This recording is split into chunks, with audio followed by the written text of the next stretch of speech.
This is Day 16, Lecture 13. After today's lecture, you should be familiar with the second derivative and its notation, and what it tells us about the graph and the number line analysis. Let's take a look at this first example.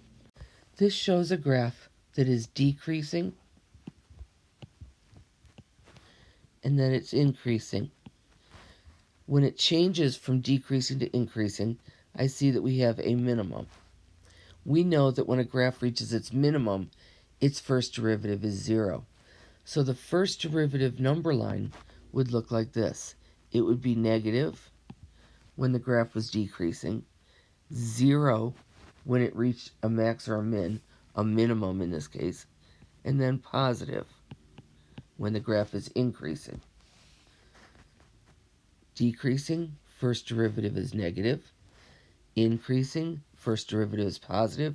When it reaches that minimum, the derivative is 0.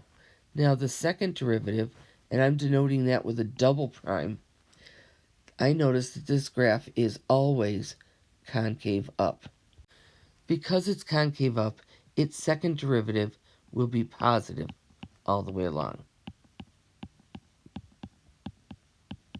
And I can use those two derivative number lines to tell me what the shape of the graph was.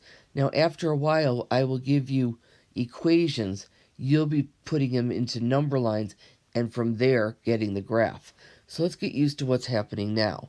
Where that graph had its minimum, the derivative was 0. When it was decreasing, the derivative was negative. And when it was increasing, the derivative was positive. For the second derivative, we said that that shows concavity, and because it was always positive, it would say that our graph was concave up on both of those sections. Now, later on, when we go to take number lines and transform them into a graph, I'll ask you to put vertical lines through that number line and show what each section of that graph looks like. This graph is decreasing, concave up. That looks like this. And then increasing, concave up, looks like this.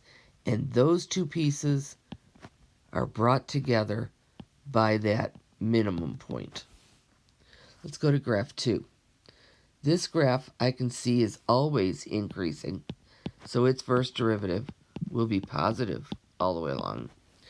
I can see that it's also concave down, so its derivative, second derivative, will be negative all the way along.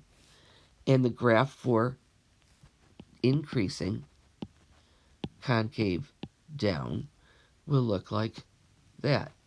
Exactly what the graph shows. Now, this next one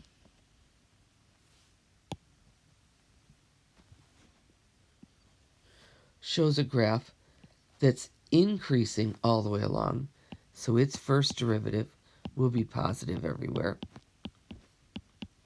except for this one little place where that first derivative is 0. It's not a max or a min, but it's kind of like the graph just stopped there for a second and then decided to increase as it went on. Now the second derivative, notice that the graph here is concave down, and here it's concave up. And here the same point is where it changed that concavity. So that second derivative is going to be 0 when it changes concavity. When it's concave down, second derivative is negative.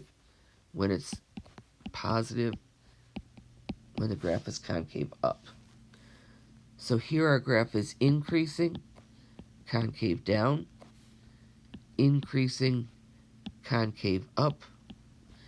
And this point is not a maximum or min. Neither max nor min.